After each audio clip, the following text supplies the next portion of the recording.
Selanjutnya Bapak Ibu, untuk tahapan nih ya, untuk tahapan itu biasanya perencanaan proses penguatan profil pelajar Pancasila itu di satuan pendidikan dimulai dari membentuk timnya gitu. Bapak Ibu sudah hafal lah ya bagaimana membentuk timnya.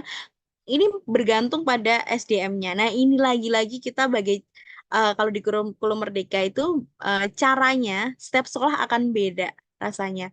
Untuk SD mungkin karena SDM-nya lebih sedikit, oh mungkin dibagi. Untuk SMP yang SDM-nya banyak banget karena jamnya itu 20-25% dari jam mengajarnya gitu ya. Kalau misal saya bahasa Indonesia 6 jam, sekarang saya hanya mengajar 5 jam dan 1 jamnya digunakan untuk P5.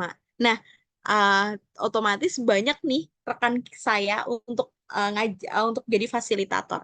Nah, tim fasilitator ini bisa disusun gitu ya. Jadi kepala satuan pendidikan ini mengajak untuk membuat tim fasilitator, tim project, mohon maaf, dan berperan untuk merencanakan melaksanakan kegiatan, lalu mengidentifikasi nih tingkat kesiapan satuan pendidikannya, merefleksikan tingkat kesiapannya termasuk gitu ya.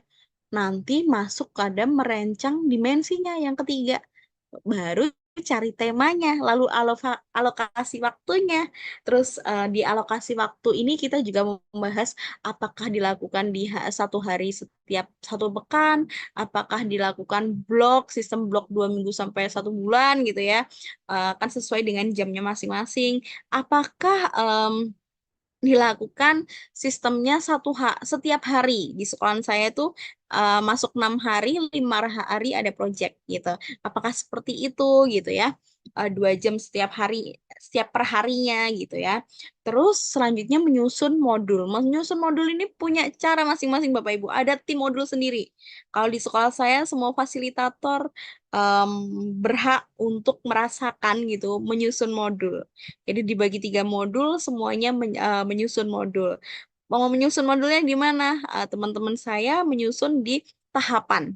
Jadi tahapan pelaksanaan proyek itu kita bagi. Kalau kita ada 60 pertemuan, ya udah dibagi. Kalau tim tim modul 1 ada 10 orang, berarti 60 itu dibagi 10 orang, berarti satu orangnya 6 gitu. 6 hari pertemuan harus menjelaskan 6 hari ini mau ngapain aja sih gitu. Tapi sebelumnya kita udah punya rancangan, oh hari ini ngapain, hari ini ngapain. Nah, teman-teman lah yang memberikan aktivitasnya gitu. Jadi nggak berat Bapak Ibu kalau kita kerja barengan. Lagi-lagi kurikulum Merdeka ini butuh banget kolaborasi. Dan selanjutnya Bapak Ibu yang akan kita bahas merancang strategi pelaporan gitu ya. Pelaporan hasil proyek itu seperti apa sih asesmennya? Gimana sih ngolahnya gitu? Gimana sih bikin raportnya gitu ya? Perencanaan ini dapat dikembangkan sesuai dengan kebutuhan dan kondisi satuan pendidikan gitu Bapak Ibu. Kalau misal tema dimensinya itu baru bisa nih cuman 2 dimensi setiap project, nggak apa-apa. Oh, 3 dimensi, nggak apa-apa. 2 hingga 3 dimensi itu sangat disarankan Bapak Ibu. Nggak perlu langsung semua dimensi dimasukkan dalam satu project.